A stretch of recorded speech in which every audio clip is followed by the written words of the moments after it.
right, let's see. Participants are building, coming into the room. Welcome, welcome. David, I was by the office this past week and I picked this little guy up. So David Waddell. I like it. Bobblehead, and now sits belovingly on my desk. That is a handsome bobblehead. Yeah, there's no tie though, but we did put the Petra shield on the shirt. So at some point in July, when I see you again, I will get you this. Thank you. 226 participants so far, so keep coming in. And I'm going to move pretty quickly through some introductions, not spend a lot of time on that because I know how important this particular topic is. Quick overview in the chat box. So I did put some additional resources. If you've got a question about something and we do not get to it on this webinar today, you're welcome to send that question to an email that we've created called viphotline@petracoach.com, and we'll get that to an expert and get the answer as best we can back to you. And we're also offering, and I'll recap this at the very end as well, we're offering 15 to 30 minute kind of interactive calls, and you can schedule those online, and we'll put a coach on the phone with you to answer any questions you may have. It doesn't have to just be around the CARES Act or PPP or any of that. It can just be anything that you want to ask. And then additional resources are always on the site at Petra Coach. Let's see, we're at 261, 265, so still climbing, people coming in. Obviously, we're using technology for this, so bear with us as we use that. We have a presentation by David Waddell, and then we're going to do some switching. So if we fumble the ball on that, just hang in there. We'll make it right as we go. With us today, we have David Waddell, who is the CEO and Chief Investment Strategist at Waddell & Associates, and whom I have a bobblehead on my desk. And then Teresa Bailey, no direct relation, although we probably are connected at some level, who is the Director of Development and Wealth Strategist at W&A. And they've been tearing through the CARES Act. And then we have David Pierce and Mark Comaso, who are Petra coaches.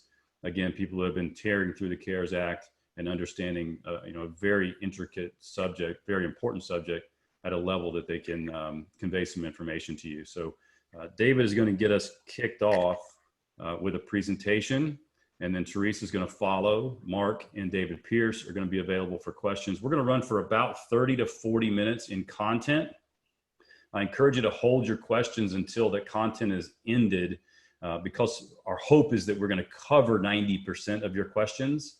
And you need to pay attention for the next 30 to 40 minutes. So if you're doing email or doing something else, you're going to miss it and you're going to ask a question that we actually covered. So if you would just take a couple minutes, put things aside, pay attention to the presentation and the content within there. And if you do have additional questions, please put that in the Q&A box in Zoom, which is located at the very bottom of your screen. So David, Phillies fan, you want to grab that slide deck and let's get this baby kicked off. All right, here we go. I'm going to try and share my screen. See what happens. You got it? Bam.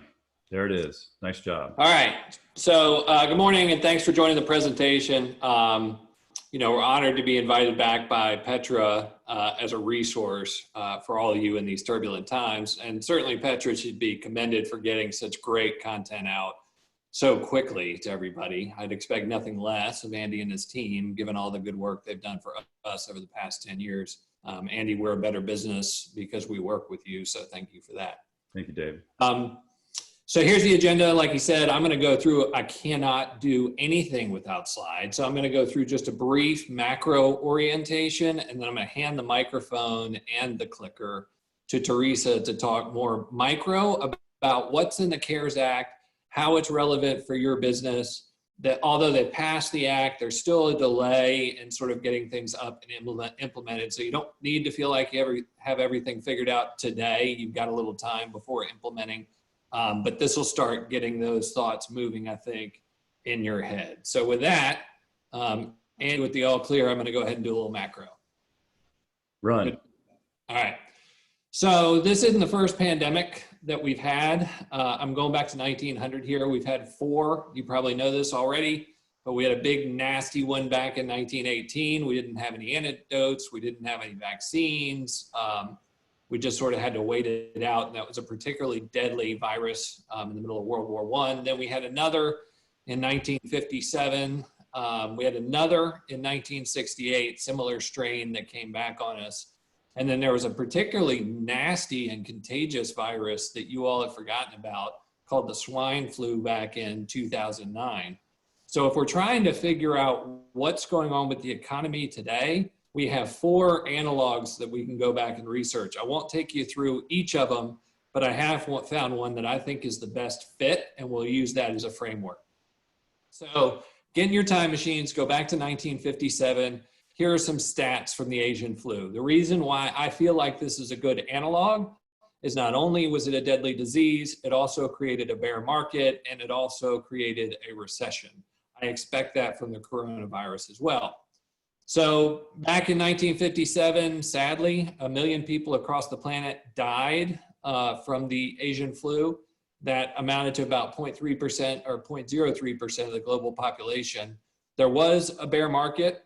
It was a 21% drawdown in price in the Dow Jones Industrial Average while the fatalities were climbing. There was a hard stop recession. That's why this is such a good analog, is we did go into quarantine and isolation and social distancing, and there were plenty of media reports. So we were caught up at that time, not in quite the fervor that we've gotten caught up in today, but certainly with concern of the virus, people backed out of the economy. And in fact, in the first quarter of 1958, there was a drop off in consumption, which has only happened in 4 quarters since 1955. So it's a perfect analog for what's going on. If you want something to make you feel better, the stock market bottomed the quarter before the recession began, and that's fairly typical of history. So let's talk about the current state of play. I'm just using the percentages that we saw during the Asian flu. You hear lots of different ones batting around the internet and certainly press conferences, but the globe has twice as many people today as it had in 1957. Therefore, let's say 2 million people sadly depart due to the coronavirus out of the 7.8 billion on the planet. There has already been a bear market. In fact, since I made this slide, the Dow actually had a worse close than that. So it's top to bottom intraday. The Dow was down 37%. That was obviously about a week and a half ago. There will be a hard stop recession. That is going to happen. That's why we're on this call. We need to prepare. Will there be a market bottom before the recession? That's what history would tell you, which would suggest that it may be occurring as I speak. All right, so there are 3 major things we need inoculation from in this period to be able to push through it. Number 1, we've got to inoculate from the health crisis. Now, the good news is, obviously, you know this, China's case count has started to decline. We're also seeing that in South Korea. We're now seeing that in Italy, actually, and we're starting to see that a little bit in Spain. So the defenses in the healthcare system against the spread and the fatality rates within the coronavirus are, number 1, that people go into isolation to bend the curve. That's what we're all doing, hence this call. Number 2, that the antivirals are developed, and there are plenty of people with plenty of profit motivation to get solutions to market. And you see biotech stocks popping every day as rumors swirl around who's got the antidote figured out. And then you've got the vaccine. That's probably within 6 to 9 months. It's already in human trials. So we have not given this a check mark yet. We're still in a healthcare crisis, but this too, I believe, will pass. What about the financial crisis? The Federal Reserve of the United States learned a lot in the Great Recession, and the way that they've acted and with the force that they've acted is completely and totally unprecedented.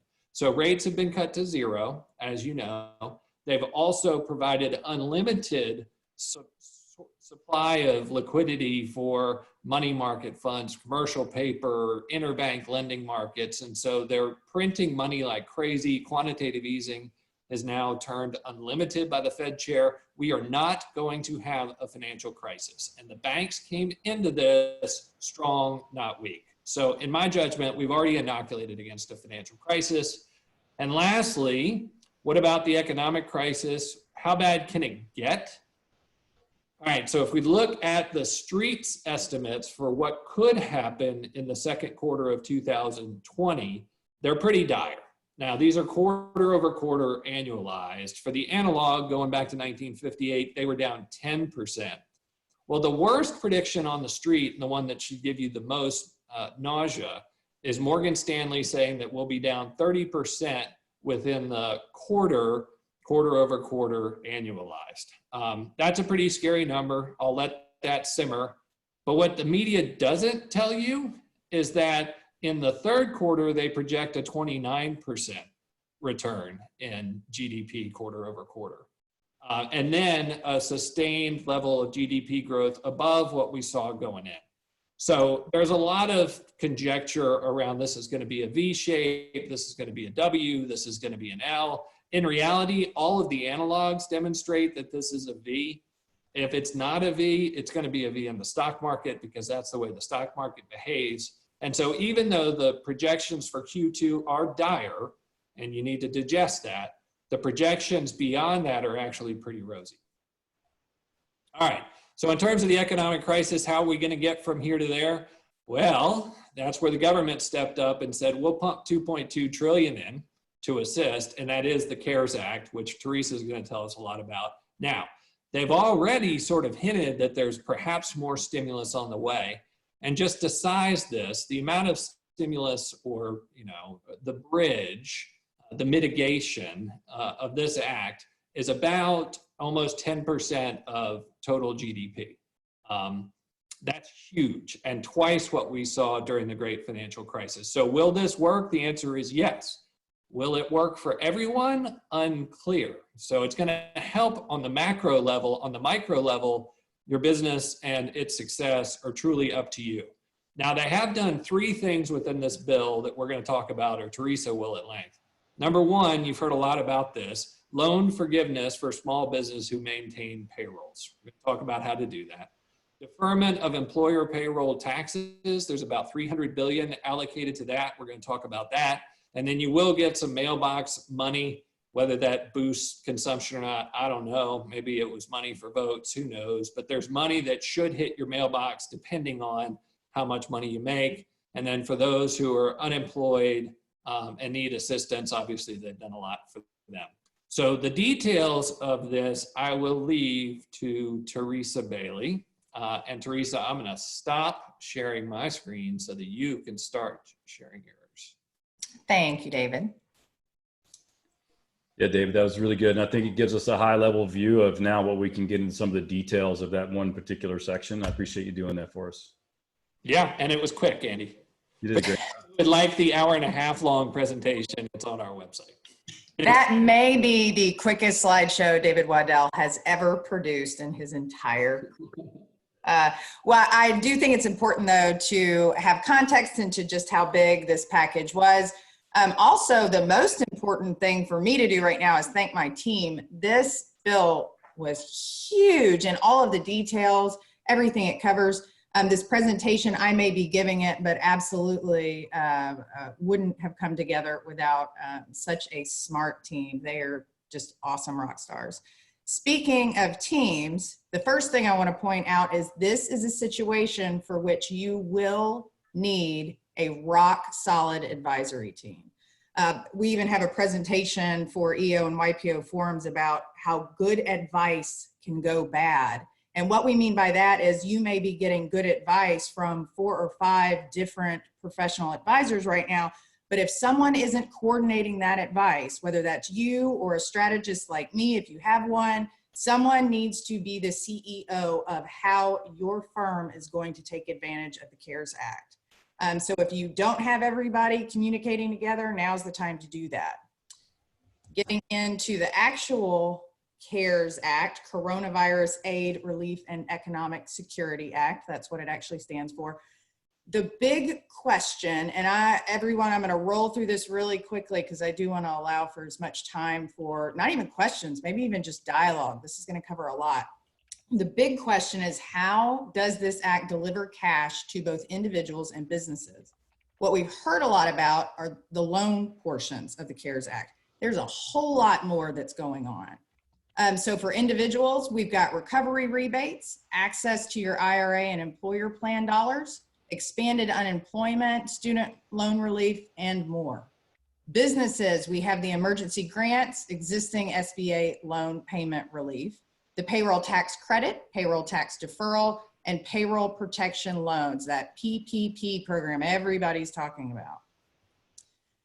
So I learned a long time ago the best way with any complex material, especially with entrepreneurs, business owners, and anybody who has a short attention span, is to use a case study.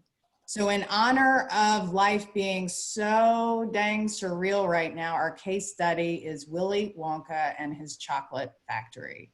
And given that this is a Petra Coach call and leaders eat last, first, we're going to dive in with Wonka about what his team members might be able to expect from the CARES Act. First things first, recovery rebate or money in the bank. Who will receive these dollars?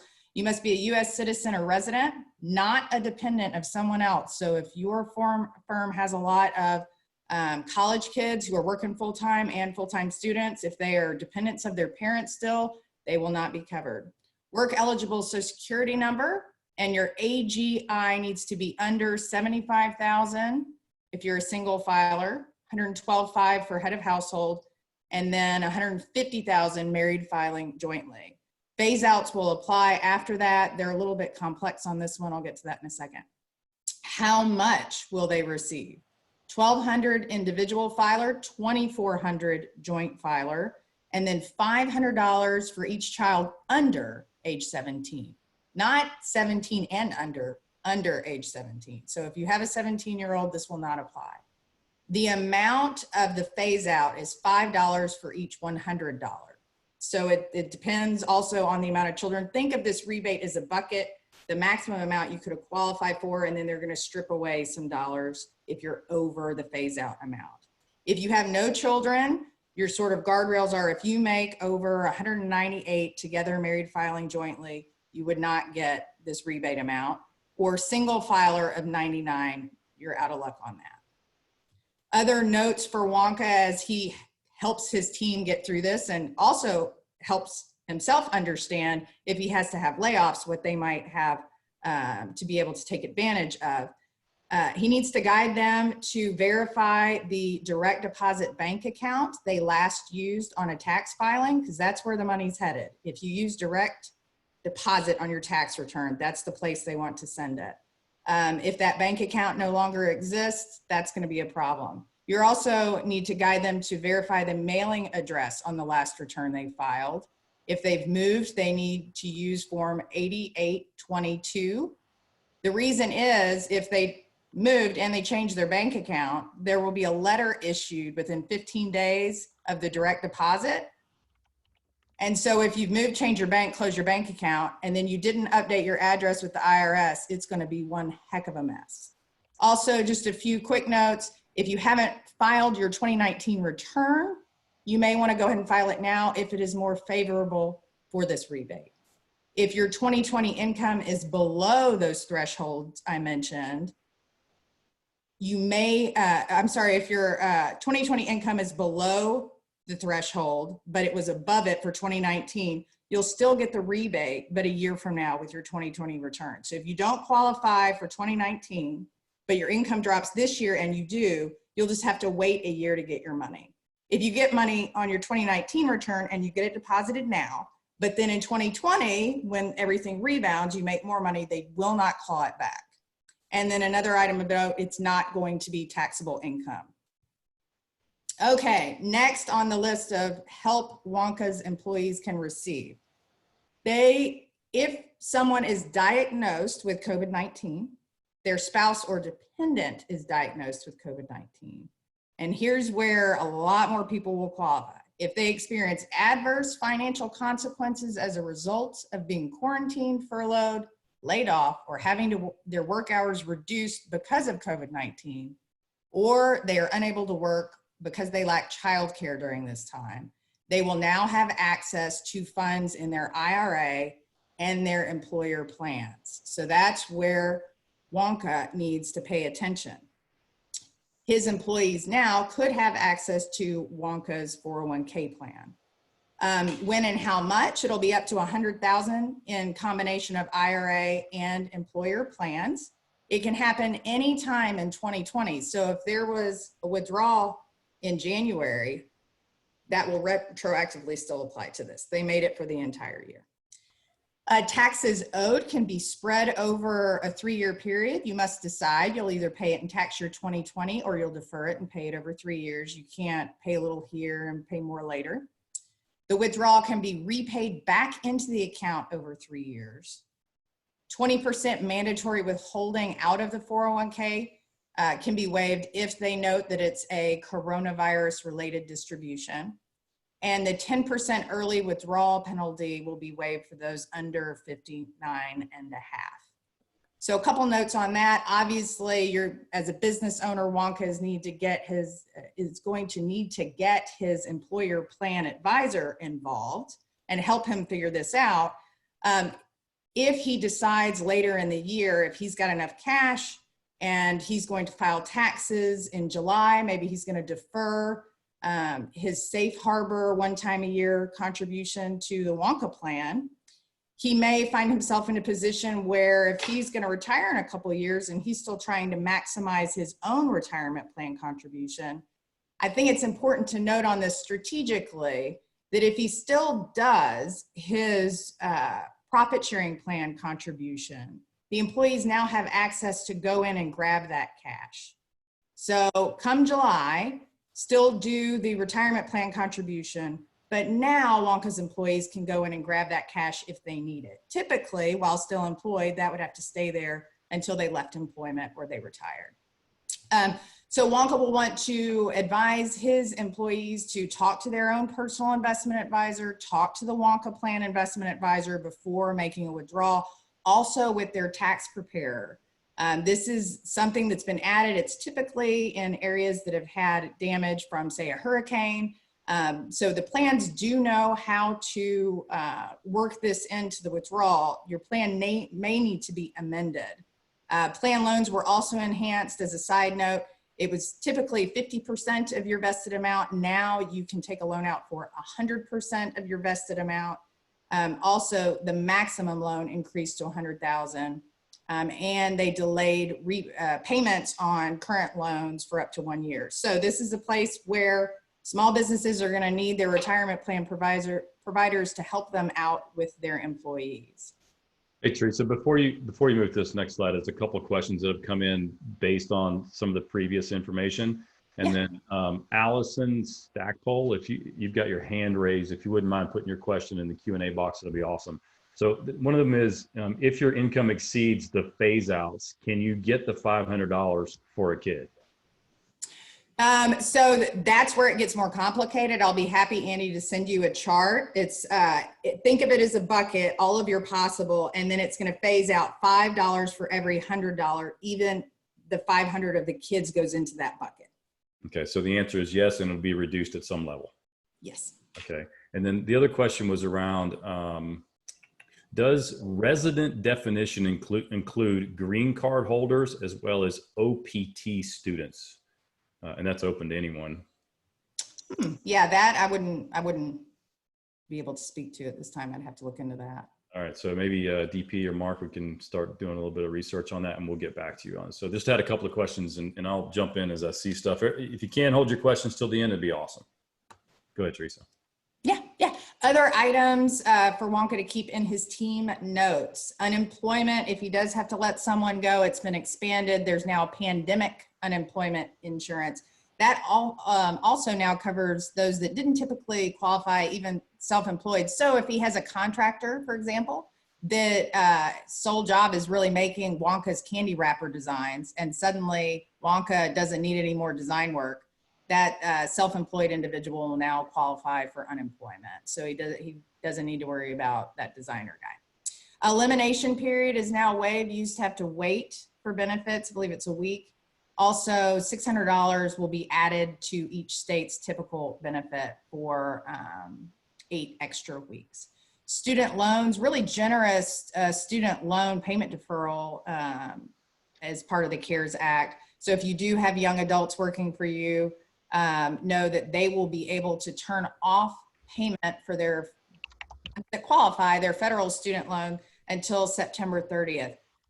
They must call and stop the payments though. If their loans qualify, the lenders are not just going to turn the payments off for them. So they have the ability to call in, stop the payments if they do qualify. Other item of notes for Wonka's team, group health coverage has expanded in the wake of COVID-19 to cover testing, also any immunization, further preventative medicine for COVID-19. And they've expanded telehealth restrictions. I know there's been a lot of buzz about that. I believe your HSA now will even cover telehealth reimbursement. I believe that's covered. All right, so that is all about Wonka's team. Now, what about Wonka? And I know that this part is the majority of why people have joined today. I've got a couple other team questions really fast, if you don't mind. Oh, yeah. Would you get a $1,200 check if you did not file a return in either 2018 or 19 because you did not have income? I believe the answer is yes, there is a mechanism for that. I cannot speak to how it works, but I have seen in the literature. Does anybody else, David or Mark, has come across that? David? No. I was looking up this eligibility. Let me say that first and we can jump back into it. Under the CARES Act, in addition to American taxpayers, it will apply to all resident aliens. And you're a resident alien if you, for tax purposes, either have a green card and pass that test or you pass the substantial presence test. All right, thanks, David.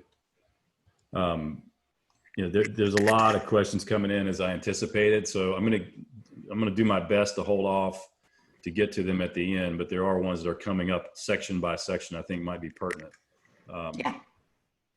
Does anyone that files for unemployment get the full $600, or does it depend on hours and pay normally worked? I believe it is $600 on top of the benefit they would normally qualify for. So you do the math on what they would normally qualify for, then you add 600 on top of that. Right, and the period of time is a 4-week period of time, is my understanding. I couldn't speak to that one. David, have you heard for times on that? 4 months. You're muted, Waddell.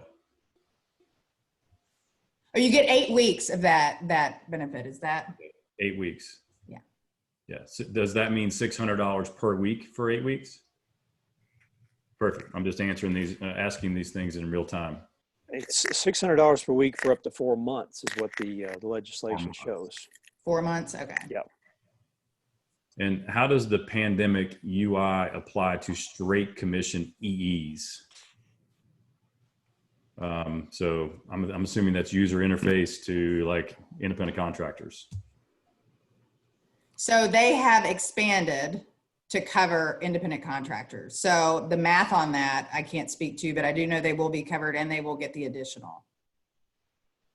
And I know David and Mark, they are in that category. So they're working on this, and we could offline with either one of those guys.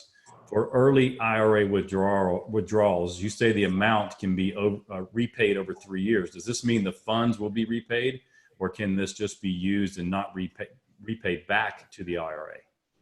You can repay it back. If you want to take the money out and then deposit it over time, you have a 3-year window to do that. If you wait to year 4, you can't get it back in there.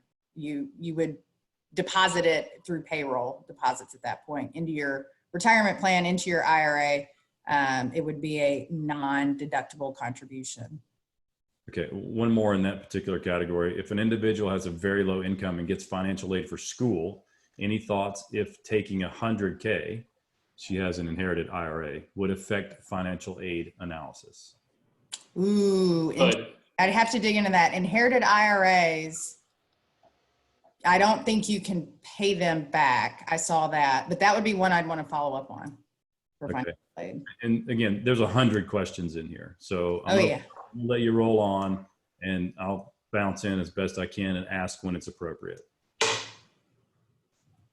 Okay, so quick comparison for Wonka on the Paycheck Protection Program, which David Waddell is our resident fog cutter, as we call him. He immediately said, okay, that's really to sustain your payroll, versus the economic injury disaster loan. Okay, that's really to sustain your business, because what we're seeing is you can't double dip, right? A lot of what you need your professional team for is to help you decide what options you need to take. And that's going to be a lot of what the remainder of this presentation is about, is telling you what's available and then comparing what you can and cannot combine. All right, so on the payroll protection program, which is really sustaining your payroll, it can cover payroll expenses, employee salaries, mortgage interest, rent and utilities, interest on debt incurred before February 15th, 2.5 times business's monthly payroll. It's 4%, no payments for the first 6 to 12 months, 6 to 12. So we don't know what that really means. And then anything that's not forgiven is on a 10-year loan period. Up to 100% forgiveness with approval, you will have to apply for approval. So that's a detail that you're going to need to keep up with. Don't forget to do that after you take these loans. All right, on the EIDL loans to sustain your business, that covers payroll, fixed debts, accounts payable, other expenses that can't be paid because of the disaster's impact, much more broad, but still relatively the same. Up to $2 million, 3.75% annual percentage rate, much longer, up to 30 years to repay that loan. And then 0% loan forgiveness is available with those. So that's sort of side by side, so you can see the features of each. Now we're going to dig a little bit deeper into what the CARES Act provided for Wonka. CARES Act amended the program, the EIDL, Economic Injury Disaster Loan Program, to get you a little bit more money quicker through that program. Up to $10,000 through a grant. It's going to use your credit score and tax return. Theoretically, you receive the funds within 3 days of applying. That can be used for payroll costs, increased material costs, rent, mortgage. Oh, that's going to sound like a broken record. A lot of these are for the same cost. It doesn't have to be repaid if the EID loan application is later denied. You're going to apply for this through the SBA, through the EID loan program, and request the grant. So that's all going to be done with the SBA. What the CARES Act also did was put into effect what we've all heard being discussed the most, the Paycheck Protection Program. This is a loan that will be administered by private banks, not the SBA. That's why you hear a lot of the banks sending emails, getting everybody involved. These loans are going to come through the private sector banking. Applications, we heard as of this morning, can expect to begin mid to late April. You must apply by June 30th. So I think there's a little bit of disconnect on what the intention on getting the money out it is and what the banks are actually going to be able to do. So I would set your expectations to it's going to be a couple weeks before you're going to get cash from the Paycheck Protection Program. Do you think it's a couple of weeks before they get cash, or a couple of weeks before they're able to make application?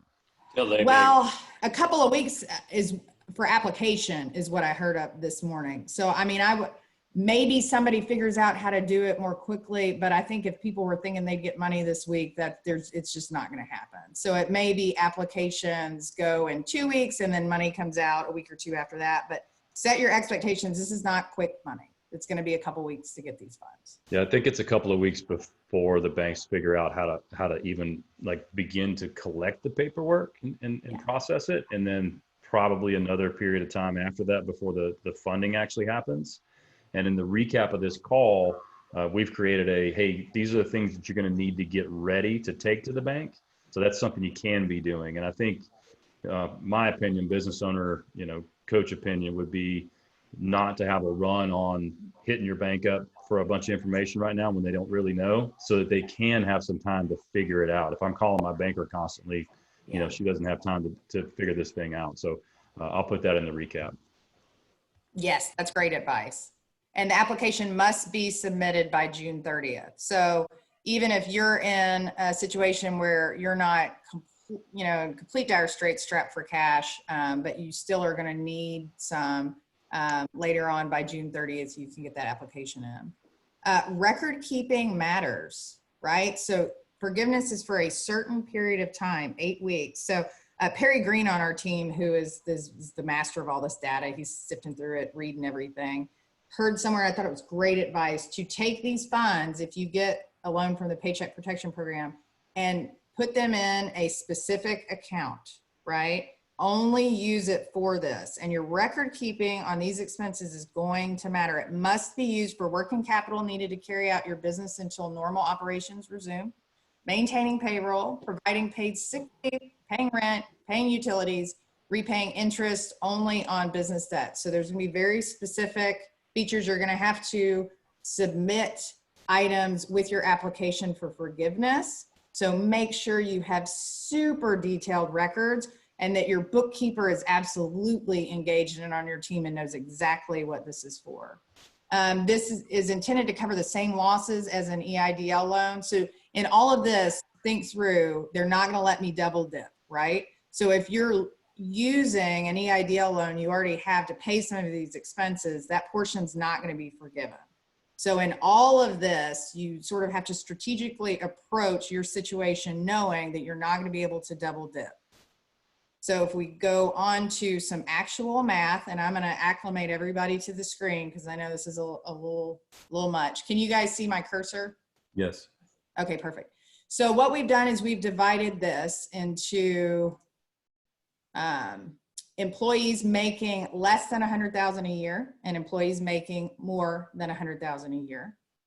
And the example for Wonka is March through December of 2019, he had 11 full-time equivalent employees. So we've got 10 months right here, March through December, he's got 10 employees, and we've done the math for you on their payroll that can be considered. January through February of 2020, he lost employees down to 10 full-time employees. We've done the math right here for those 2 months. And then we've totaled up the 12 months and done the average over here for you. So as we walk through for employees, well, let's just start with employees making more than 100,000 a year. That math is easy. They got a capped monthly payroll. So you see it right here, it doesn't change. Their total for one employee making 100,000 is be 100,000 for the year. But for employees under that 100,000 threshold, you've got to do a little bit of math. So we've got average monthly salaries, wages, and tips per employee. We've got average monthly health care per employee, average retirement benefits per employee. Rolled all that together for average multiplied by 10, you've got 46,250. That one employee dropped off, you're down to 41,625. So of your employees making under 100,000, you have 545 right here that gets added up into the queue. So that's your total payroll to be considered for that 12-month time period, 645,750. So now we talk about the borrowing factor for the Paycheck Protection Program. If your average monthly payroll is 645,750 divided by 12, that's 53,812.50. You're going to multiply that by 2.5, and that gets you 134,531.25. That is your max borrow amount with this loan. Andy, you want me to stop or move on? You have questions coming up about that? There are questions. Are paid bonuses include in average salary calculations? Should be. It's a total comp. Yeah, total comp. Are healthcare retirement benefits excluded for employees over 100K? It caps out at 100, so it's not on top of it. All of it goes into the 100K bucket. So it doesn't matter how you get there, it's still one number. Exactly. Save for the end. Let's see. This question's asked about 6 times in there. Can you apply for EIDL and PPP? I keep hearing conflicting stuff. Yes, and we keep hearing conflicting stuff. So my understanding is there is a mechanism to have your EIDL refinanced into your Paycheck Protect, the PPP loan. The details on that are going to be pretty interesting because my understanding is you have to say that you've not applied for the EIDL loan when you do the PPP. So the nitty-gritty mechanics of that, are yet really to have much clarity. I think we'll know that. Yeah, that once the banks start figuring out what the underwriting standards of, that stuff will be clear. So the data on that's not going to clarify, I think, for another 10 days. And so my understanding is the question is, can I apply, right? You can make application anywhere you You don't want. have to accept it. There's no reason to go ahead and not, like, they just go ahead and make the application for SBA, and then make the application when the time comes for the other. I mean, you may not be approved anyway, but application doesn't do anything, right? Exactly. And when we get to a later slide, you may realize that the PPP wasn't all you thought it was going to be. Everybody hears free forgiven loan, and that's great. But if it precludes you from doing some other things, you may decide you don't want to do it. All right. So keep going. Okay. We're going to have to do a lot of these after, so I knew this was going to be the case. There's a lot of content. All right. I'll try to roll through the rest of it as quick as I can, though. Okay. So that was how much can he borrow. Now let's talk about how much he'll have to pay back if his employee roster drops down to 8. Remember, he had 11 and 10. Going forward, let's say he drops down to 8.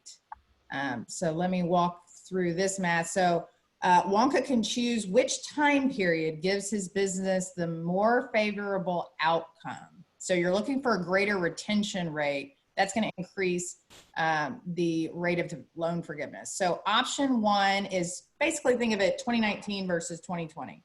You're going to look at the same time period, February 15th through June 30, one of 2020, one of 2019. Option 2 is all in the year 2020. It's pre-corona event versus post-corona event. So in each situation, you're going to take the ratio of in this column, reduction of your employees. So we dropped from 8 to 8 from 11. That was a 72% drop. The amount of your loan was 134. You're going to be forgiven that 72%. So you're going to have to pay back $36,690 in this scenario. If your average number of employees stayed the same or increased, you'd be forgiven all of the loan amount.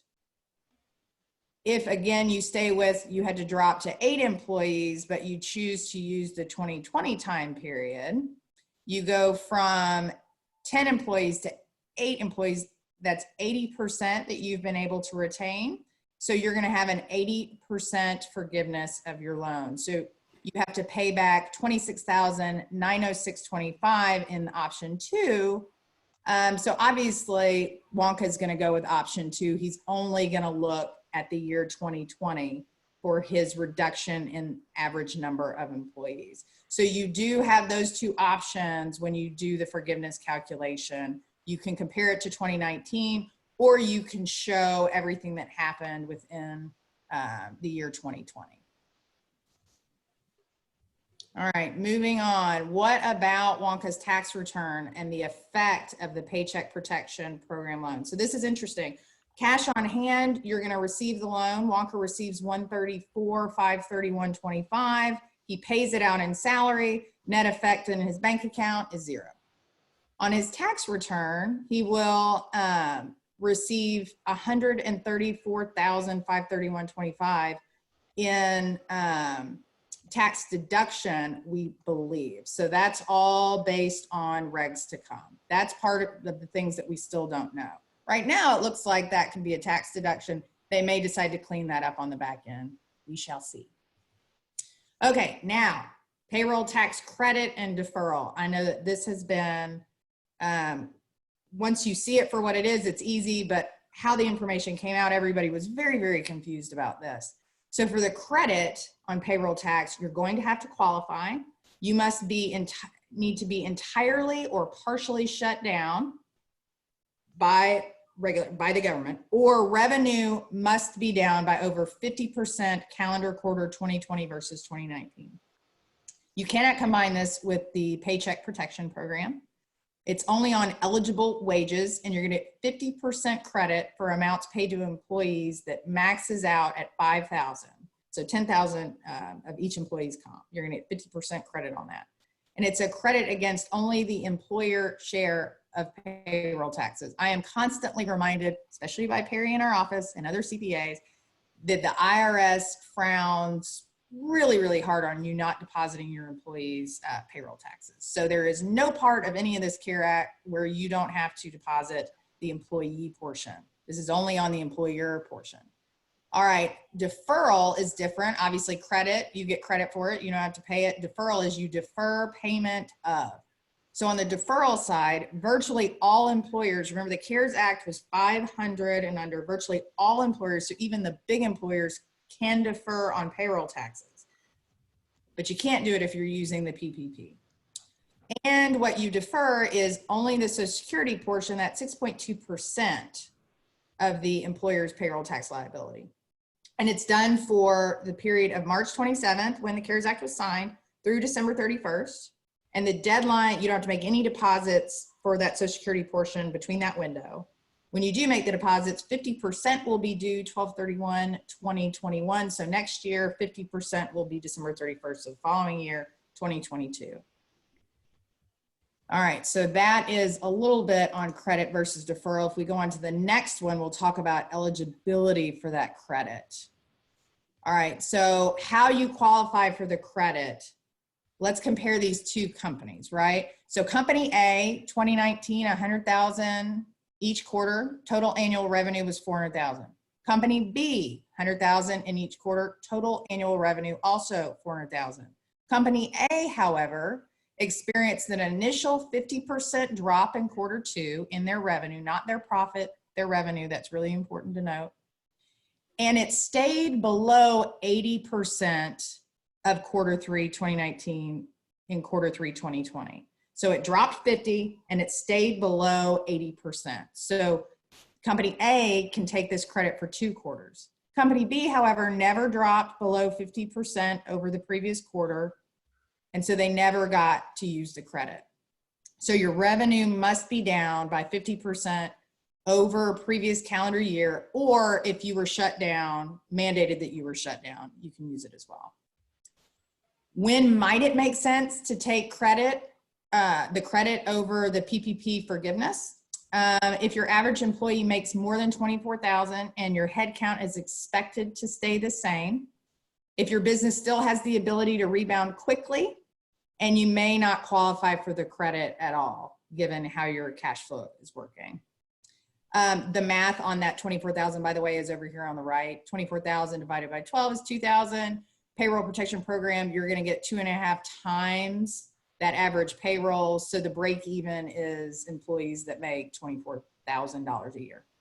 When to choose payroll tax credit over the loan forgiveness of the PPP, your average employee makes below that 24,000. You expect significant layoffs until after June 30th, and your business is in survival mode, not rebound mode, right? So that I think that's the two things that really are 2 different buckets in each of these categories.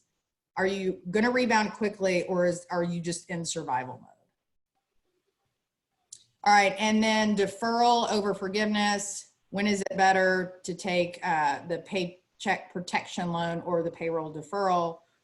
Take the PPP. The loan's 2.5 months of payroll paid by the government. The payroll tax deferral is 6.25 of compensation. So it's basically 3.25 weeks, and you still have to pay it back later. So if you have the option between those two, you go with the PPP. All right, so with all of that and all those details, I said this was a Wonka themed presentation. So I want to land on who's going to help you find your golden ticket, because it's not one size fits all for everyone. Everyone is in a different situation, the type of business that they're in, the type of employee they have, understanding how your business can and cannot use each of these and strategically use them together, and discuss it with your employees and manage the details with you. You're going to need to engage your full team. Very, very important. Obviously, we can help with that. That's part of what we do as strategists. And I know, Andy, you have resources. I put together a couple of things on our end. We do have a COVID-19 resource page that we've put up. If pop-ups are allowed, you can go to our main page. If not, I've listed the address right here. I also did a sly.do where, I think I'm a little too old now to know all the jargon correctly. But if you type into your browser sli.do, and then there's going to ask you for a hashtag, Waddell Cares. It's a little poll I put together where if you will just let me know what you are most confused about, we're going to have follow-up content. It's a word cloud that gets created. I'm going to do follow-up content based on the things that everybody is most confused about. So I know, Andy, you have questions, but this is another way to tell us what you need help with. You can also opt into our email list by texting Petra Coach to 44222. Obviously, for those, this is on replay. I've got the Petra Coach COVID-19 website. Style Blueprint is a firm here in Nashville that does digital marketing, and their content for this has been absolutely tremendous. So I highly recommend visiting there, as well as the SBA and the U.S. Chamber sites. All right, awesome. And people are starting to drop off, so I want to get to these questions because I think the questions are important for people to hear. If you are a business, and I'm going to like yes, no, really short and brief, right? So if you are a business owner and the only employee, can you use PPP? My understanding is yes. All right. And if you get denied for PPP, can you get the PR tax deferral? If you are denied for PPP, yes, I believe so. Okay. You wouldn't be using This the is PPP. for everybody. If you have a quick answer, do furloughed employees count toward the employee reduction? Yes, they must be brought back. Okay. Bring them back prior to? No, you can catch up. They made a provision for that. Yeah, there's a time period of that as well. So Mark, or if you guys know, let us know. Okay. Same question. Does it mean that, does this mean that hiring is going to be beneficial in loan forgiveness? It's a different viewpoint. Well, once you reach your average, anything above it is just, you check the box. You're not going to get, once you reach your average, you're not going to get forgiven more than the total loan amount. Average number of employees or average full-time employee or average payroll dollars are being full-time equivalent. Full-time equivalent. So keep that in mind. Are we sure the SBA isn't administering the PPP loans? My banker said they were simply linking us to the SBA application. There you go. I am certain of nothing. Let's keep that in mind. But what we've been told. Yeah, the SBA has oversight. They're responsible for oversight, but the underwriting, the administration, the record keeping is going to be done at the banks. Agreed. That's everything that I've got as well. It is not administered through the SBA. We will be able, presentation slide decks, absolutely. We'll put that in the recap sent to you an email, also be on the website. What about new hires in 2020? Averages neglect recent hires. Any way that this is addressed? New, meaning, so is that question more toward, do you have to bring back the same people? You're really looking at number of full-time employees.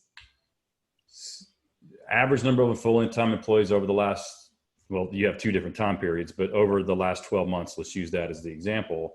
That if I, hired 50 people in the last 30 days, my average is going to be very different, correct?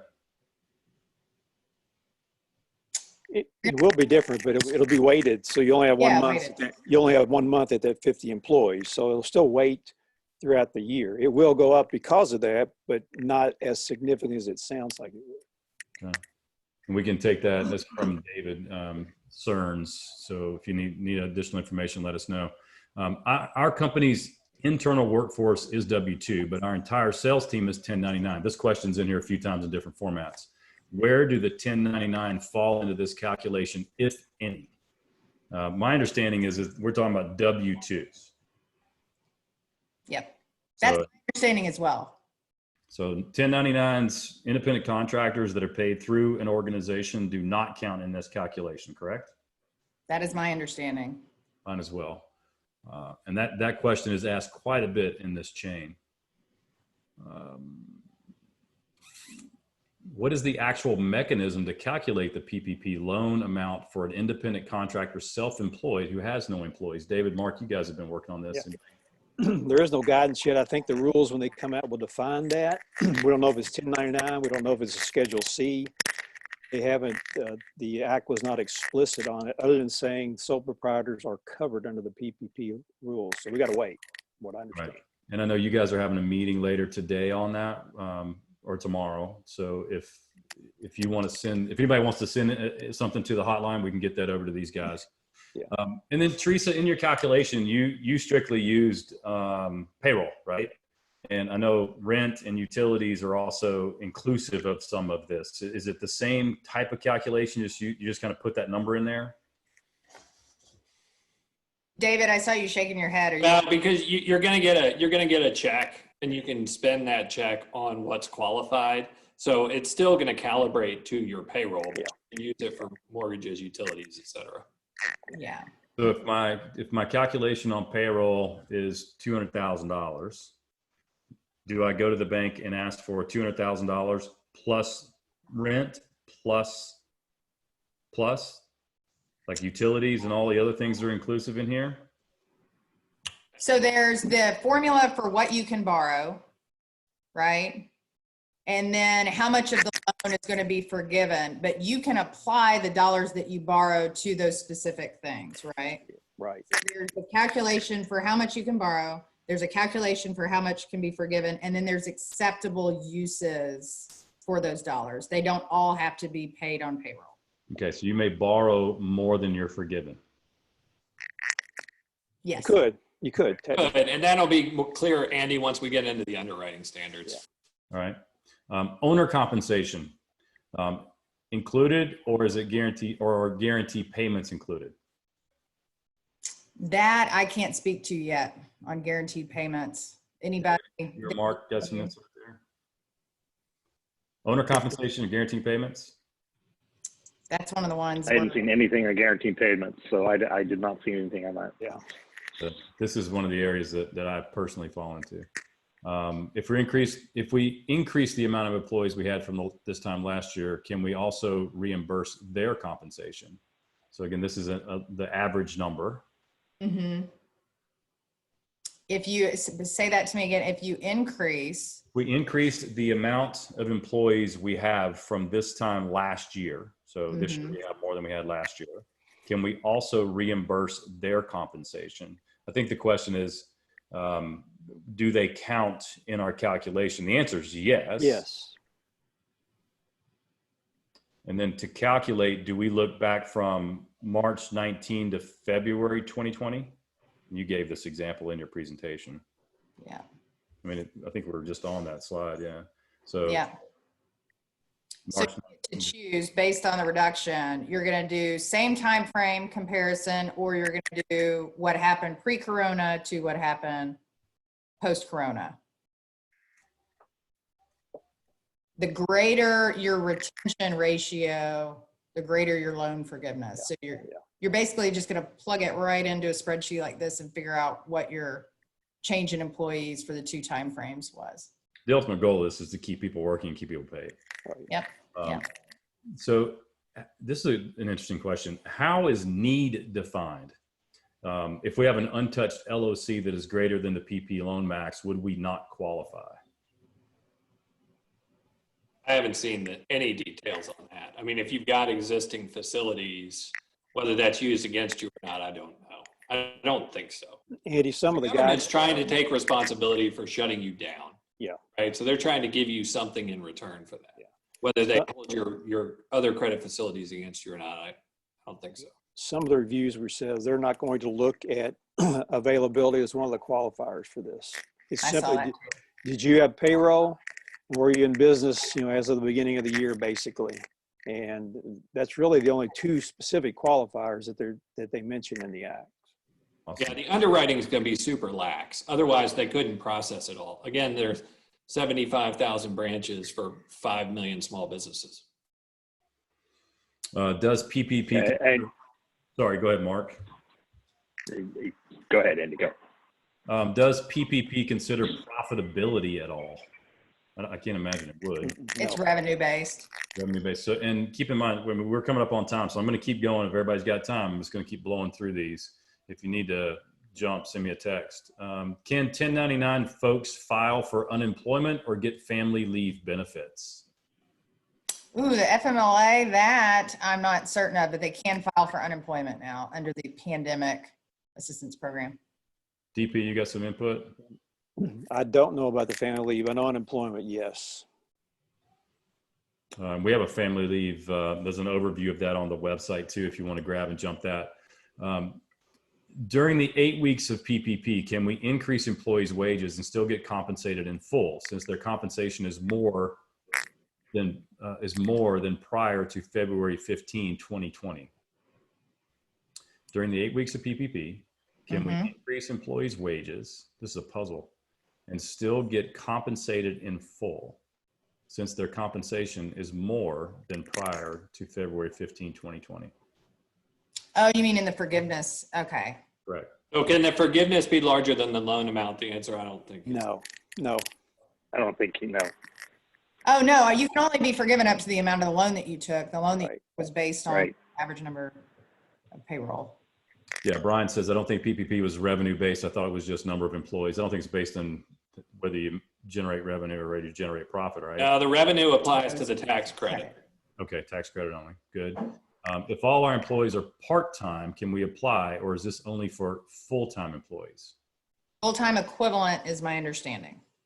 David? Yeah, full-time equivalent is what I understand. Does this apply to companies with 300 employees? Yes. Yeah, There is no, what's the stipulation on this from a number standpoint? Is there one? 500. 500. 500. Except for payroll deferral, all companies are able to access that. Yeah, and then remember there's that $500 billion bucket for large employers. So, you know, for cruise ships and that kind of stuff, they're going into that, what was called the slush fund. So there are facilities for employers over 500, but the PPP applies only to those under. Okay, and do all, And there were two cases, just so everybody knows, restaurants and hospitality. So those codes starting with 72, if you have multiple locations, say multiple restaurants, franchises, they did put a clause in there to, as long as you don't have 500 people per site. So it could be larger if each location is less. So there was a very specific one in there for those industries. do all components of the EIDL monies have to be repaid? This is the SBA. Oh, yeah, the grant, I've read conflicting stuff on the grant. To me, a grant means you don't have to pay it back, but somebody yesterday or today told me that it may get rolled into your EDL loan. A grant to me means a grant. Yeah. So that portion may not have to be repaid. Yeah. We believe the grant is forgiven and not have to be repaid, but until the rules get final, who knows? But that's the way we understand it. The PP, this is anonymous. The PPP is based on revenue and not profit, correct? What is the threshold for revenue? I think we've stepped into something here. PP is people. Yeah, so it doesn't matter revenue and it doesn't matter profitability. It's only based on number of people in payroll. Yeah, Yes. remember revenue is, I gotta figure out where I'm going over here, is here. Revenue is credit. Credit. And if you do the credit, you can't do the PPP. So PPP is protect your numbers. Credit is you don't have it's gonna Yeah, rebound your later. business is in real distress. Survival. Yeah. Yeah, And the other survival. thing, yeah, let me hit that real quick because we didn't say it, I don't think, clearly enough. In investments, just like in running a business, you don't let the tax answer wag the dog, right? So the most important thing for business owners right now is to come up with a business plan and then use that as the framework to figure out how to access these facilities. If what you're doing is trying to use these facilities to build a plan, it's going to be a mess. What is the definition of full-time equivalent? Oh goodness, that takes me back. David Pierce, do you have that on your? No, but we'll get it. Go ahead to the next question. We'll figure What this out. hours worked? Yeah, do the PPP funds need to be used in a set time frame? 8-week period. All right, good. I've moved my employees to part-time, for example, half their hours. If I had 10 employees full-time, I feel like this is, if the train was going backwards at the rate of, yeah. If I've moved my employees to part-time, for example, half their hours, if I had 10 employees full-time and now I have 10 employees part-time, would my qualifying FTE be 5? Okay, so it's yeah, this is like a strategic word problem. So number of employees full-time was what for what period? It just said previous. If it said had Previous. 10 employees, I'm making the assumption that for the last year we had 10. For the last month, we moved them to half-time. I don't know that there's been any allowance for that. So I think the people you move to part-time just drop away. I don't know if any of others on the call have interpreted any other way, but I think once they moved out of full-time equivalent, they drop out of the calculation. We got to figure that out. You know, the other side of it is if you cut compensation 50%, you know, they're still FTEs. Correct. Did you cut hours? Or did you cut comp? If you cut hours, then now you're in that gray zone. If you just cut comp, they're still employees. Yeah. And what does part-time actually mean? Yeah. Primarily a full-time equivalent, Andy, is based on a 40-hour work week. So you take the ratio of number of hours worked by your part-timers, will tell you what percentage they are from an FTE standpoint. So if they work 20 hours, they're a 0.5 FTE. And this is I do also want to point out on the forgiveness side, you can't drop compensation by a large percentage. I don't have it written down what the percentage is, but in order to qualify for forgiveness. More than 25%, I believe it is. 25%. Yeah. That's correct. Is every company with 500 or less employees eligible, or just companies deemed small business by SBA? There was a list of eligibles, Yeah. eligibility there. It's available on the. Yeah, they still have to fit the definition. There are a few excluded entities. There are very few of them, but they still have to comply with the SBA rules for small business. I mean, this is a really ridiculously generous act. So, I mean, they haven't restricted much. You can't double dip. So the FTE question that keeps kind of popping up, guys, we're going to need to answer that and get it broadcast out. So David and Mark, if you want to, Yeah. that would be awesome. All right. Is the forgiveness only for 8 weeks after the organization, after origination of the loan, or are we able to claw back to March the 1st? From the date the loan is issued, 8-week period after that. Okay, loan issuance date, 8-week post. Yes. After the loan. Mhm. Yes. Brian is clarifying his question around, he had 10 people in 2019, now has 5. Do you need audited financials? Sorry, go ahead. Oh, I was just going to say you'd want to look at your 2020 in the calculation. The 2020 calculation, not the 19, okay, calculation. And that's in the slide deck, which will be shared at the very end of this.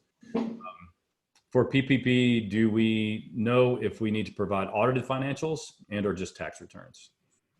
I'd get it all ready. We don't. Yeah. If you have employees who earn over 100K, can their salaries be capped at 100K for the forgiveness, or are they completely disqualified from the forgiveness? It's a cap. They're not disqualified. Not disqualified, just capped at the 100K. And it makes your math easy.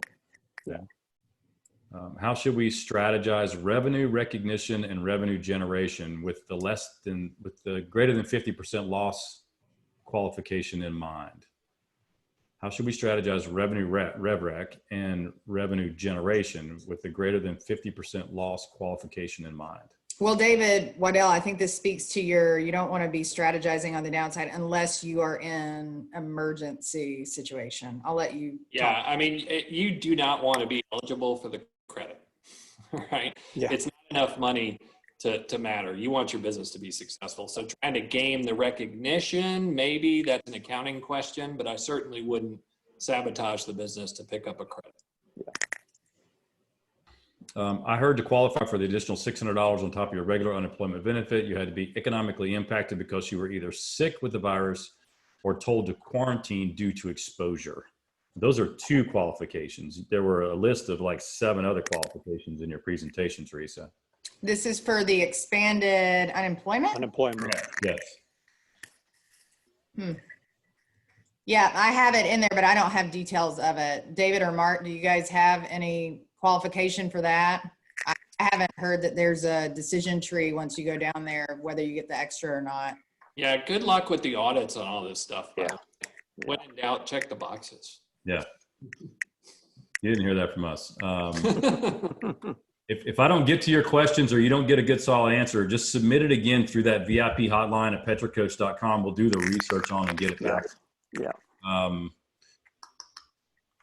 Can count towards PPP. If we furlough someone today, does it count towards the PPP calculation as long as I bring them back when PPP kicks in? Okay, so we're talking about how much can you borrow? That is up to, Yeah, Teresa, the question is, when do I strike my payroll date? Is it pre-corona?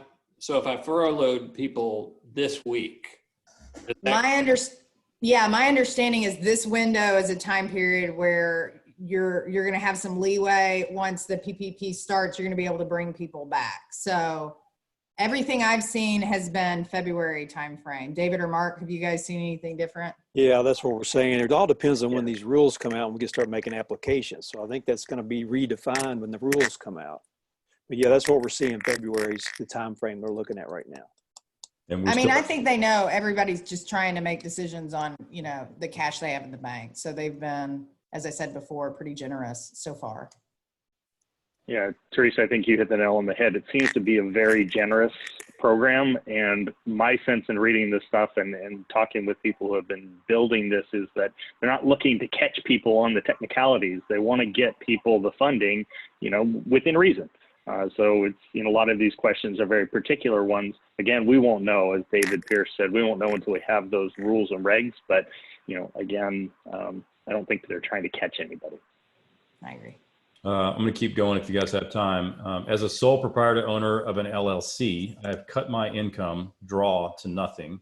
I have employees. Can I claim unemployment personally and dollars support via PPP? I would think not. I wouldn't think so either. Yeah. I would think not. For PPP, what is 2020 year review? Is it only January through February, or does it include March? We shut down mid-March, so we'll be lower our FTE for 2020. We plan to reopen in April. So is the question for how much can you borrow on PPP? I'm assuming so. So I think you had a slide that was directly about this. For PPP, what is 2020 year review? Is it only January to February, or does it include March? So that the slide that you had 2020, exactly. Yeah. So this is the forgiveness portion, and it's going to be February 15th to June 30th, and then January to the end of February. So you get a little bit of overlap there. Okay. So that answers that question. We are seasonal. The government facility we operate in was shut down. As such, no employees were brought on for the spring season. How does FTE apply to this case? There is a mechanism for seasonal employees. I don't have the details on that. I don't have a slide, but I do know it's addressed.